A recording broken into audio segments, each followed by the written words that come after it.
Europe के कई देशों में भीषण गर्मी दिख रही है। बड़ी खबर है, फ्रांस में 43 डिग्री सेल्सियस तक तापमान पहुंच चुका है। ब्रिटेन में खास करके दक्षिणी लंदन में तापमान 36 डिग्री सेल्सियस के पार है। स्विट्जरलैंड के ब्रसेल्स में 38 डिग्री सेल्सियस तक पारा पहुंचा। नीदरलैंड में भी रेड अलर्ट जारी किया गया है। हीट वेव का असर ऐसा है कि दुकानों पर अब पंखे नहीं मिल रहे और तस्वीरें भी यही बयां कर रही हैं। हर कोई अपने साथ बस किसी भी तरह पंखे या फिर एसी ले जाना चाहता है। दुकानों और मॉल में पंखे और पोर्टेबल एयर कंडीशनर खरीदने की होड़ मची हुई है। बढ़ती मांग के चलते कई दुकानों के काउंटर से ये उपकरण आउट ऑफ स्टॉक हो गए हैं। आपको बता दें कि फ्रांस ही नहीं, यूरोप के 26 देश हीट वेव की चपेट में हैं। स्पेन, इटली और ब्रिटेन समेत 14 देश में गर्मी को लेकर रेड अलर्ट जारी है। तो सिर्फ फ्रांस ही नहीं बल्कि जर्मनी के कुछ हिस्सों में भी तापमान 30 डिग्री सेल्सियस के पार गया है। लोग गर्मी से राहत पाने के लिए तरह तरह के तरीके अख्तियार कर रहे थे कि सरकार ने यहाँ पर नदी में तैरने को लेकर चेतावनी दी। यहाँ पारा 97 फ़ारेनहाइट हो गया है। ऐसे में लोग नदियों में तैराकी कर गर्मी से निजात पाने की कोशिश कर रहे हैं।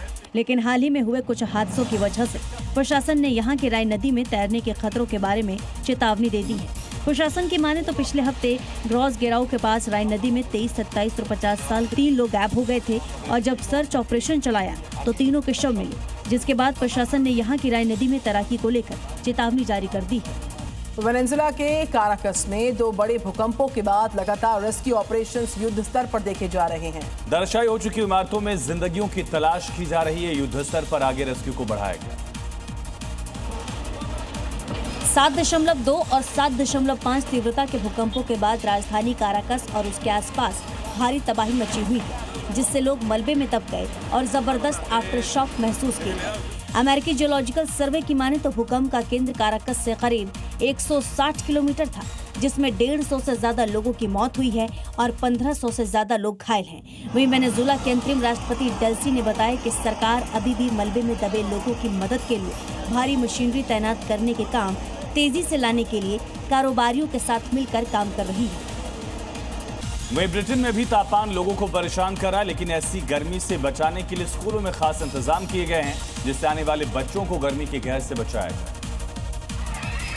यूके में स्कूल में टीचर बच्चों को गर्मी से बचाने के लिए आइस लॉली, पानी के खेल और स्प्रे बॉटल का इस्तेमाल कर रहे हैं, क्योंकि ब्रिटेन और यूरोप का ज्यादातर हिस्सा भीषण गर्मी का सामना कर रहा है। लंदन के ईस्ट में मौजूद एक स्कूल में गर्मी से राहत पाने के लिए कुछ छोटे मोटे उपाय किए हैं और माता पिता भी इस बात से खुश हैं कि उन्हें ज्यादा तापमान की चिंता नहीं करनी पड़ रही है। इतना ही नहीं, इंग्लैंड और वेल्स में लगभग 1000 स्कूल बंद कर दिए गए हैं या स्कूल का समय कम कर दिया गया है।